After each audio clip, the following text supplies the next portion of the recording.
हाय। आज कुछ बताना नहीं है, कुछ पढ़ाना नहीं है। आज कुछ just I have come to make communication with you. Just I have come to deal something, some little things which we miss. वो लोग ध्यान में सुनिएगा। Those who are very well versed in speaking English, those who have very good command over English, those who understand communicate English very well, they must listen to me today in this video. Actually her language का अपना अपना एक glory होता है, अपना अपना एक beauty होता है। Every language has its own glory, beauty. Her language का, चाहे वो जो भी लैंग्वेज, इंग्लिश हो, हिंदी हो, फ्रेंच हो, स्पेनिश हो, whatever is the language, but every language has its own glory, own beauty. उस लैंग्वेज को अगर उसी लैंग्वेज में बात किया जाए तो it looks beautiful, otherwise what, it looks different and odd. So what I have come for today is to tell you, do you know the difference between accent and pronunciation? What is accent and what is pronunciation? Well, I will define it right now, what is accent and what is pronunciation. But before that, जितने भी लोग जो English को बोलते हैं अच्छी तरीके से, या उनका एक अच्छा एक्वेंटेंस है, अच्छा फैमिलियरिटी है इंग्लिश से, उनको ये चाहिए कि सबसे पहले अपने प्रोनाउंसिएशन में, जब वो while they are talking, while they are making communication, while they are talking with anybody, at that time what they should care for?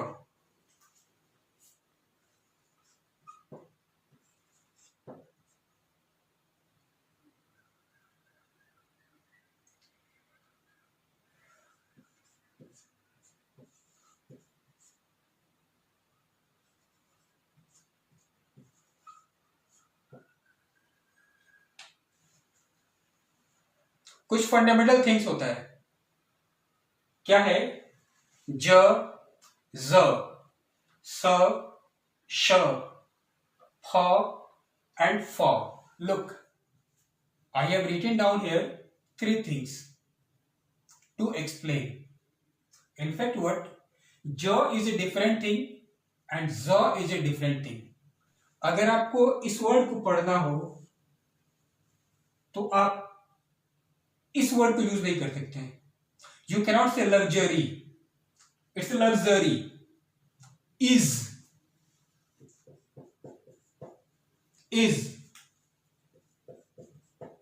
His, not is and his, right? It should be luxury, not luxury. Shift, it should not be shift, it must be shift. देखिए उच्चारण, ये स and ये श, तो इस श को शिफ्ट के रूप में फ एंड फ। You cannot call final, it's called final. तो कुछ फंडामेंटल थिंग्स है जिनके ऊपर यू मस्ट केयर। क्या ना कि beautification and enhancement of English depends upon you. Your English, what you speak, that is your English, and you have to beautify your English in your way. Accent and pronunciation, as I told you that I will define right now what is accent and what is pronunciation. So before that I wanted to focus on these things, what is j and what is z, what is s and what is sh, what is ph and what is f. तो you must have proper commandancy over these things. आपका जो उच्चारण हो कम से कम इन words पर proper निकले, ये पहली चीज। Second thing is that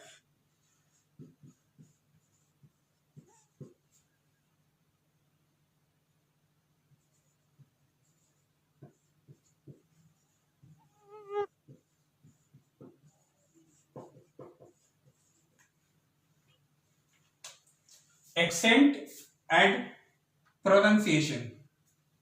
accent क्या होता है, प्रोनाउंसिएशन क्या होता है? What is the difference between these two words, accent and pronunciation. Look, accent comes by birth, the family where we take birth, the region, the zone where we take birth, वहां का असर पड़ता ही है हमारे ऊपर। चाहे हम जिस फैमिली में बिलोंग करते हो, वहां पे जो भी लैंग्वेज बोला जाता हो, उस लैंग्वेज का टच हमारे बोलने में आ जाएगा। जो जहां तो यूपी से बिलोंग करता हो, बिहार से बिलोंग करता हो, झारखंड से बिलोंग करता हो, हरियाणा से बिलोंग करता हो, जो जहां से ही बोलता है, अगर वो अपने इंग्लिश को बोलेंगे ना, तो उनके बोलने में वहां का टच आ ही जाएगा। तो अपने रीजन को, अपने जोन को अगर आप कैरी किए हुए हैं, तो दैट इज कॉल्ड एक्सेंट। क्षेत्रीय भाषा में आप, even if you are speaking English, but there is a touch of your zone, zonal touch in your English. That's the accent. And pronunciation is what we learn. We learn pronunciation. We have trainer who train us how to deliver any word.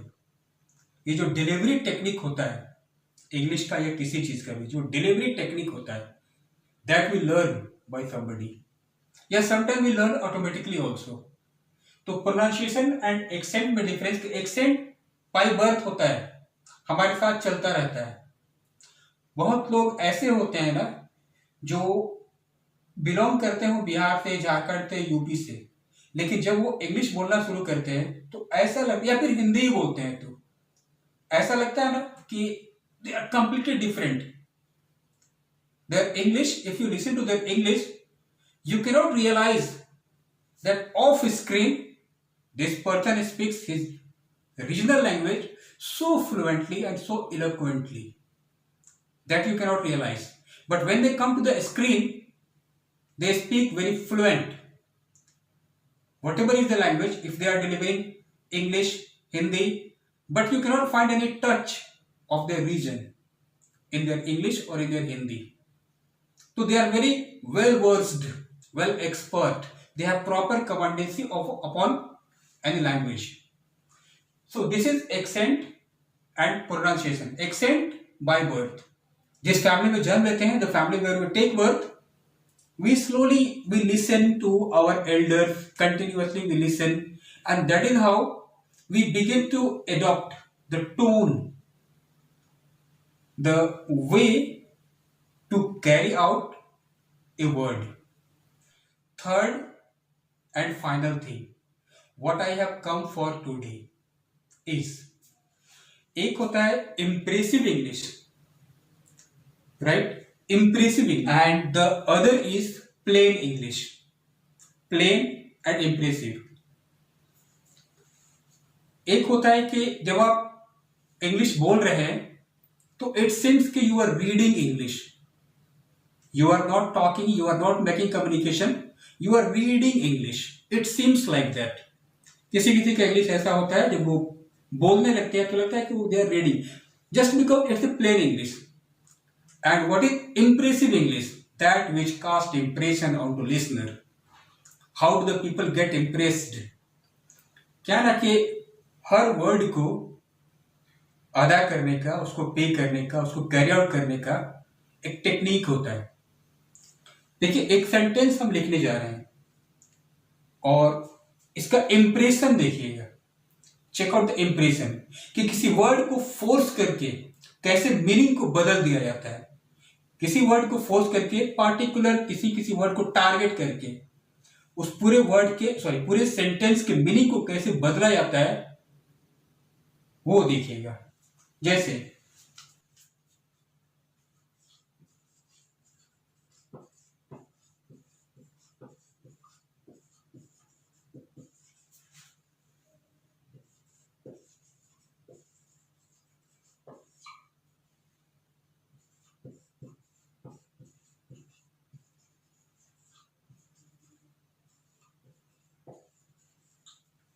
the sentence is, I have never said you have stolen my money.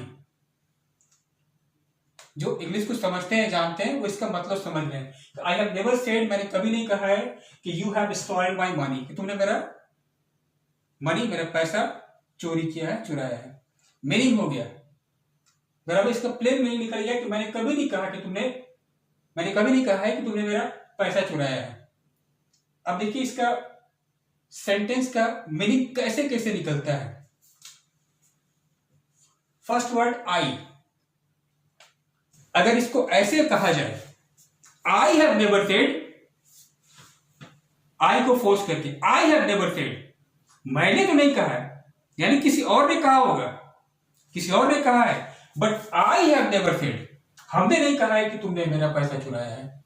आई को force कर दिए तो meaning कुछ और हो गया। आई have never said, हमने नहीं कहा है, किसी और ने कहा होगा, but not I, I have never said. Second, I have never said, मैंने कभी नहीं कहा है। समझिएगा बात को, जब नेवर को फोर्स करते हैं, आई हैव नेवर सेड, अब आई को हल्का से निकाल दिए, लेकिन जब इसको मेन बनाना था तो इसको फोर्स किए, आई हैव नेवर सेड। अब इसको बनाना है तो आई हैव नेवर सेड, मैंने कभी नहीं कहा, कभी नहीं कहा। आज की बात नहीं, कल की बात नहीं, आज नहीं, कल नहीं, परसों नहीं, कभी भी नहीं, मैंने कभी नहीं कहा कि तुमने मेरा पैसा चुराया है। Second,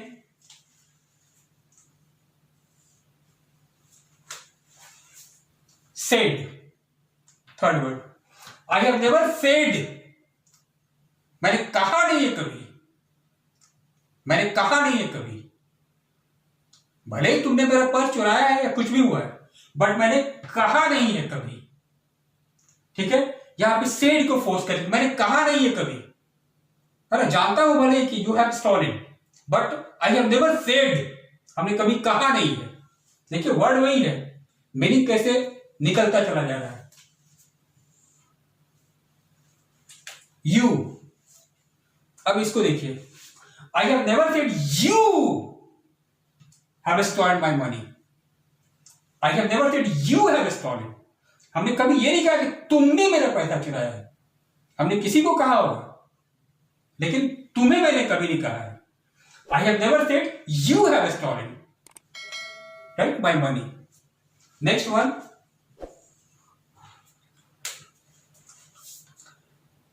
next one, stolen, I have never said you have stolen my money, I have never said you have stolen my money, मैंने कभी ये नहीं कहा कि तुमने मेरा पैसा चुराया है, तुमने कहीं रख दिया होगा, वो ठीक है, या कोई भी केस हो सकता है, लेकिन हमने ये कभी नहीं कहा है कि तुमने मेरा पैसा चुराया है, यानी कि चोरी करने की बात हमने कभी नहीं कही है। I have never said you have stolen my money, this, another, my, I have never said you have stolen my money, अब my को फोर्स करके, I have never said you have stolen my money, हमने कभी ये नहीं कहा है कि तुमने मेरा पैसा चुराया है, तुमने किसी का चुराया होगा, वो अलग बात है, लेकिन कभी हमने ये नहीं कहा कि तुमने मेरा चुराया है। Next one, last, money, I have never said you have stolen my money, तुमने कुछ भी चुराया होगा, मेरा कोट, मेरा मोबाइल, मेरा पर्स, कुछ भी चुराया होगा, लेकिन हमने कभी ये नहीं कहा I have never said you have stolen my money, हमने पैसे के बारे में बात कभी नहीं किया कि मेरा पैसा चुराया है, पैसे की बात हमने कभी नहीं कहा है। तो इसको खुद से रिपीट करके देख लीजिएगा कि सेंटेंस वही है कि I have never said you have stolen my money, मैंने कभी नहीं कहा है कि तुमने मेरा पैसा चुराया है, लेकिन जब किसी वर्ड को टारगेट करने लगते हैं, टारगेट करके बोलते हैं उसको, तो मीनिंग निकलने लगता है। ये होता है impressive English, impressive, there is some impression in it, क्योंकि what you want to say that you have said, जो आप कहना चाहते हैं वही आप कहें, नहीं तो क्या होगा ना कि it will look like you are reading English. अगर plainly if you are saying, क्योंकि कुछ भी जब when you are making communication with anybody, there is some particular and proper word where you hit, where you target. So the target word should be yours, and you should stress over this because you want to focus on this particular thing. That is why this impressive English people must understand. So I have come only to show this कि how you can make a better communication Even if you are a good speaker, no matter, you are well versed, you are okay, you are very fine, you are eloquent to explain whatever is in your mind, you can explain. But in your explanation, there must be feeling. You must feel the sentence. You don't only, sorry, you must not only pronounce the word. You must feel. That feeling must be in your English. Again, if you are speaking English with your feeling, it will be impressive. But feelingless, no feeling. Just plainly you are reading English. You are speaking as if you are reading. So that's not impressive. It is only for those people who understand English well and those who make better communication, read well, understand well, communicate well. It's for them only.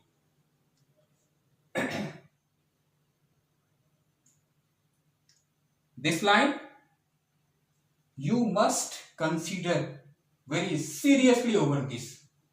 कि how to target a word out of your sentence. जो आप कहना चाहते हैं वही करें. Otherwise सुनने वाले के ऊपर आप इम्पोज मत कर दें कि अब मेरी फीलिंग का, हमने सेंटेंस कह दिया, मेरी सेंटेंस का फीलिंग अब तुम समझो. It should not be like this. The sentence is yours and feeling should also be yours. ऐसा नहीं कि हमने सेंटेंस डिलीवर कर दिया और फीलिंग को अब आपको समझना है.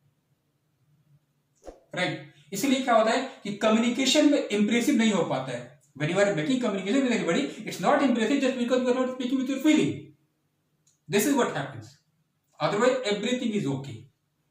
Or finally, in my first 2 videos, I have said listening is very important.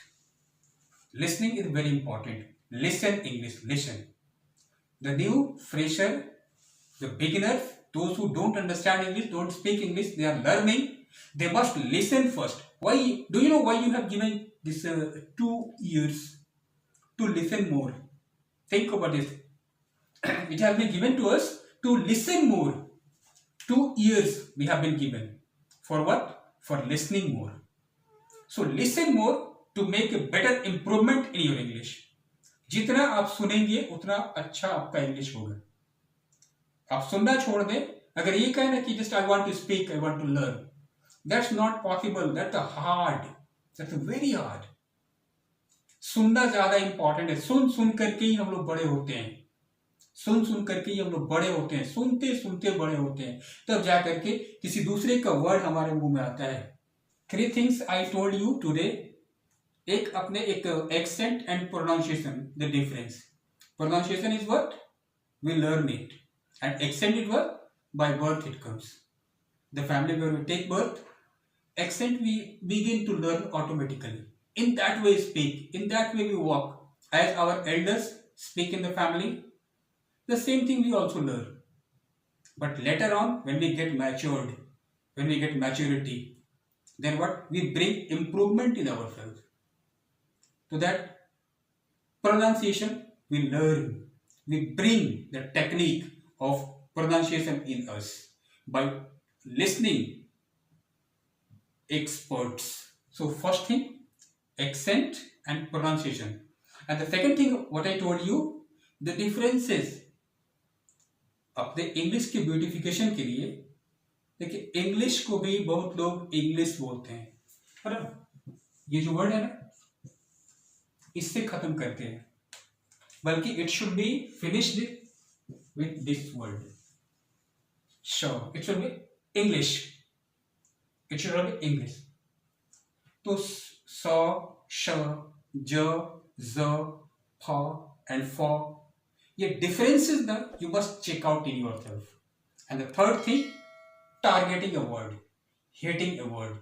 That tendency, that technique you must have. जो आप बोलना चाहते हैं आप वही बोलें.